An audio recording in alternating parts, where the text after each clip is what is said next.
Слушајќи ги изјавите на председателката на Дом Маја Морачанин, која е коалиционен партнер на ЗАЕФ и СДСМ, неминовно е да се постави прашањето: кој е планот на гарнитурата на власт во однос на цената на струјата?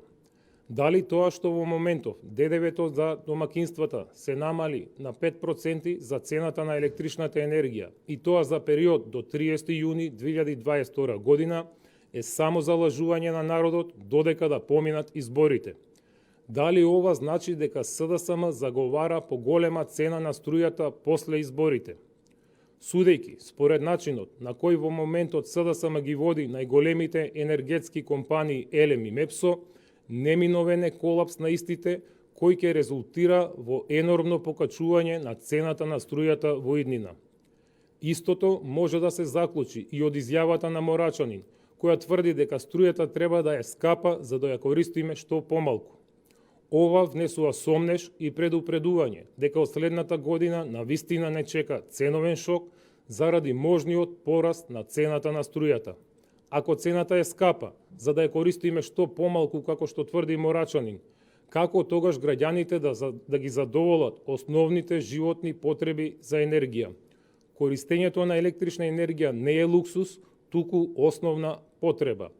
Оваа неспособна власт во овие 4 години не успеа да обезбеди за граѓаните на Република Македонија никакви други алтернативни извори на енергија.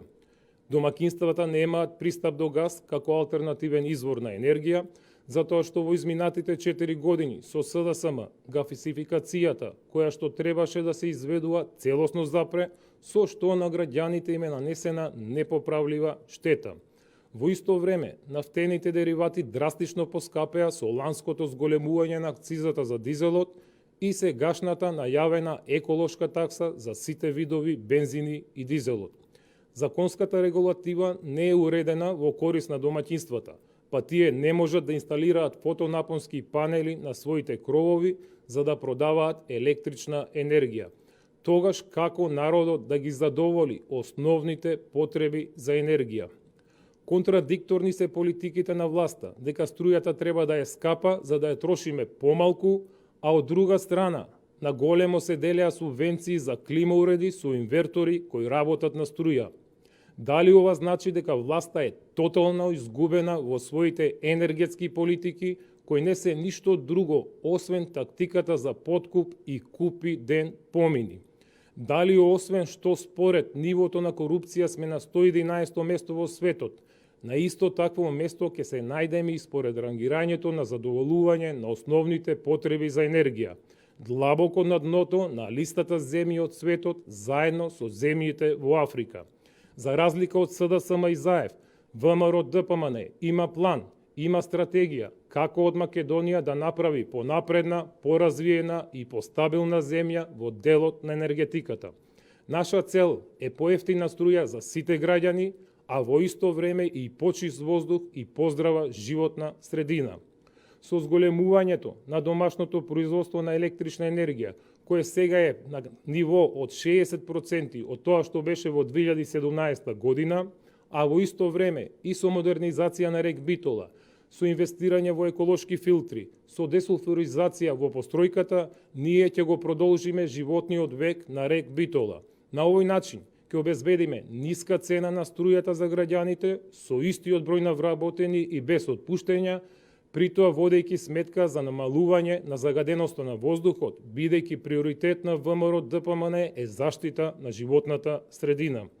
Според голем број анализи, голем процент од загадувањето на воздухот доаѓа од системите на затоплување на домовите со цврсти горива, со промена на начинот на загревање на домаќинствата, односно овозможување и пристап до мрежите за природен газ, загадувањето на воздухот ќе се намали.